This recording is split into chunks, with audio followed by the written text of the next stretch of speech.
حنین کی لڑائی تھی اسلام کی آخری لڑائی حضور کی زندگی میں.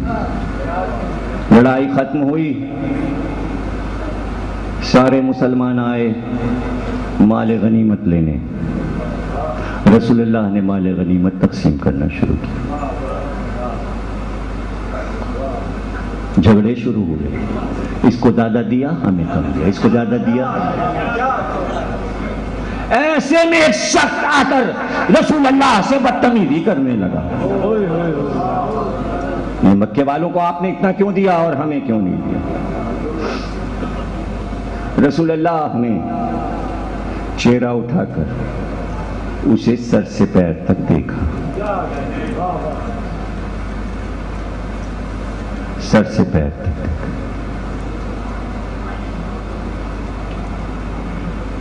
کام مار، علی کو بلا لو.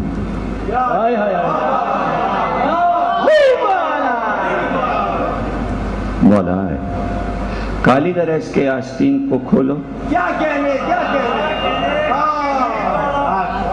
بازو تک اس کے آستین ہٹاؤ. اب جو آستین ہٹی تو سب نے عجائب دیکھا،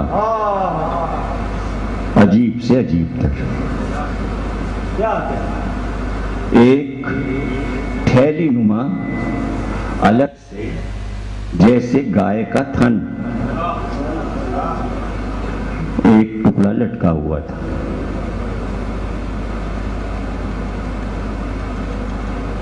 کہ اس کو باہر نکال دو. علی نے باہر نکال دیا.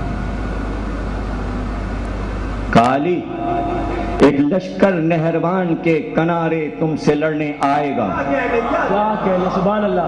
اس لشکر کے باطل ہونے کی پہچان یہ ہوگی کہ یہ اس لشکر میں مارا جائے گا. اس وقت تم حق پر ہوگے. اب تو حدیث ہو گئی، نہروان کی لڑائی ختم ہو گئی. 13 پکڑے گئے جو بچے تھے اور سارے مارے گئے. ایک بار علی نے کمال کے اشتر لاشوں کو الٹتے جاؤ، الٹتے جاؤ، الٹتے جاؤ اور دیکھنا کہ جس کے گائے کے تھن کی طرح گوشت کا لوتڑا لٹکاؤ اس کی لاش لاؤ. تقریر ہو گئی ختم. تھک گئے مالک اشتر، سب ڈھونڈ ڈھونڈ کے آئے. علی نے کہا ایسا نہیں ہو کہ وہ نہ ملے. رسول اللہ نے کہا ہے علی ہاتھ میں ایک تیر لے کر چلے اور ایک ایک لاش کو پیر سے الٹتے جاتے تھے اور تیر سے ہٹا ہٹا کے کپڑا دیکھتے جاتے تھے. چلتے چلتے ایک لاش کو الٹا تو آپ سے آپ اس کا گوشت کا لوتھڑا باہر آیا. علی نے پکار کے کہا صدقتا یا رسول اللہ.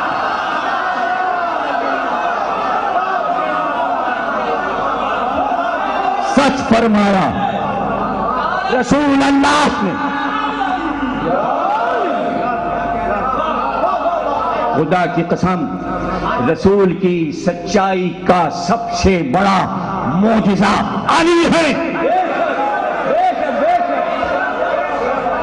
جگہ جگہ علی نے رسول اللہ کی پیشین گوئیوں کو بیان کر کے صداقت رسول پر علی ولی اللہ کی مہریں لگاتے گئے. کچھ کہا میں نے، تقریر ہو گئی. اگر علی ولی اللہ کی مہر نہ لگے تو صداقت محمد کا ثبوت کا کاغذ نہیں ہے. کہاں ہے کس کے پاس ہے؟ علی ولی اللہ کی مہر لگے. رسول کی سچائی، رسالت کی سچائی، نبوت کی سچائی لو تقریر ہو گئی. وہ رات بھی دیکھی. اس رات سے پہلے 17 راتیں گزری رمضان کی. روز منبر پہ واز اور حسن اور حسین سے پوچھنا بیٹا کتنی راتیں رمضان کی باقی رہ گئیں، اور جب بیٹے بتاتے اتنی راتیں گزر چکی تو بے اختیار کہتے رسول اللہ نے فرمایا ہے کہاں ہے قبیلہ بنی مراد کا وہ بدبخت انسان پے کر دے ناقہ سالے کہ جو میری داڑھی کو میرا بے مسجد میں خون سے خضاب کرے گا اور وہ دن آ گیا، علی زخمی حالت میں اپنے گھر میں لائے گئے، تمہارے لیے دعائیں، تم سلامت رہو، تمہارے گھر آباد رہے۔ ظاہر شب شہادت ہے، تفصیلی دعا نہیں ہو سکتی، یہی دعا ہے کہ تابوت کو کاندھا دینا، شب یہ تابوت کا سایہ تمہارے سر پر ہو جائے گا، یہی ہیں برکتیں۔ ہم تو انہی چیزوں سے برکتیں لیتے ہیں، اور صدیاں گزر گئیں، ہماری نسلیں انہی چیزوں کا احترام کرتی ہیں، اسی سے سب کچھ ہمیں ملا ہے۔ یہی عزاداری، یہی عزائے مولا۔ 19 کا دن گزر گیا، 20 کا دن بھی گزر گیا، 20 کا دن گزر گیا، شام آئی، شام آئی تو کہا بار بار حسن مجتبیٰ، جتنے بھی لوگ باہر ہیں اگر وہ آنا چاہیں انہیں آہستہ آہستہ کچھ لوگوں کو لے کر آؤ، وہ میرا چہرہ دیکھنا چاہتے ہیں۔ اسبق بن نباتہ تڑپ رہے تھے، مجھے ایک بار مولا سے بات کرا دیجئے شہزادے۔ اسبق بن نباتہ کو امام حسن لائے، کہا آپ سے فضائل سننا چاہتا ہوں۔ کہا اسبق بن نباتہ اس وقت بھی علی تمہیں اپنے فضائل سنائے گا۔ اسبق بن نباتہ نے پوچھا آپ انبیاء سے افضل کس طرح ہیں؟ علی نے آیتیں پڑھ پڑھ کے بتایا، میں آدم سے افضل ہوں، میں ابراہیم سے افضل ہوں، میں موسیٰ سے افضل ہوں، میں عیسیٰ سے افضل ہوں۔ یہ زخمی علی ہے، علی زخمی۔ کچھ دیر کے بعد رات کافی ہو چکی تھی، کانوں میں رونے کی آواز آئی۔ کہا حسن مجتبیٰ یہ باہر کون روتا ہے؟ کہ 3 دن سے قمبر ڈیوڑی سے لپٹے ہوئے، کہ قمبر کو بلاؤ، بیٹا حسن قمبر کو بلاؤ۔ قمبر آئے، سر سے پیر تک قمبر کو دیکھا، کہ قمبر میرے بعد میری محبت میں حجاج بن یوسف تیرے جسم کے ٹکڑے ٹکڑے کرے گا، کیا حال ہوگا تیرا؟ کیا حال ہوگا تیرا؟ کہ مولا 70 بار مار کے اور پھر جلایا جائے، اور خاک کو ہوا میں اڑا دیا جائے اور پھر جلایا جائے، اور یہ کہا جائے محبت علی چھوڑ دو، قمبر کبھی محبت علی نہیں چھوڑ سکتی۔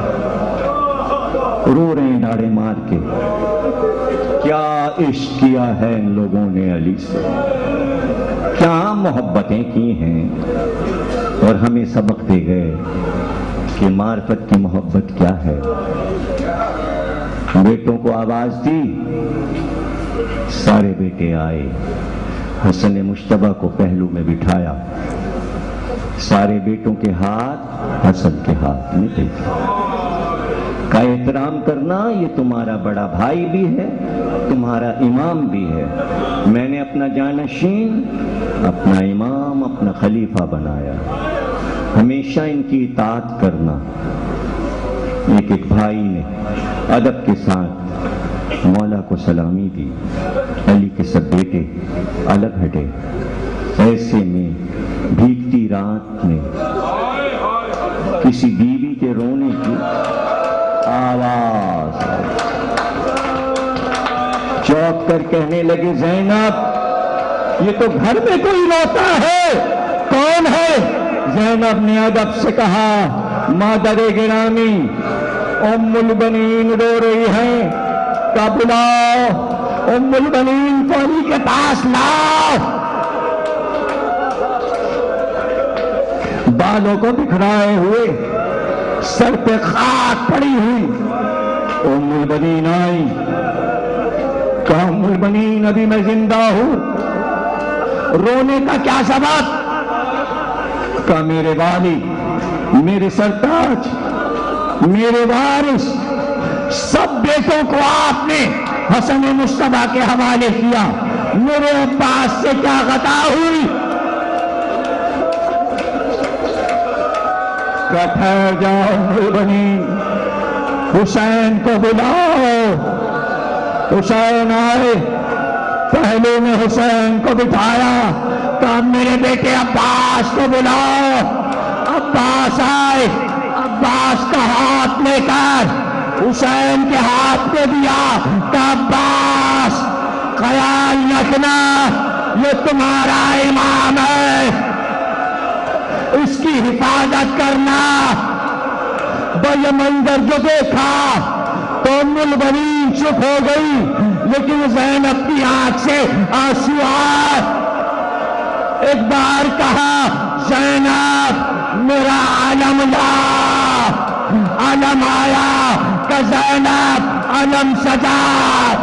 زینب نے علم سجایا کہ یہ اپنے ہاتھ سے عباس کو عطا کرو.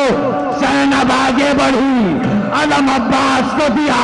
علی نے کہا ام البنین تیرا بیٹا کربلا کا علمدار.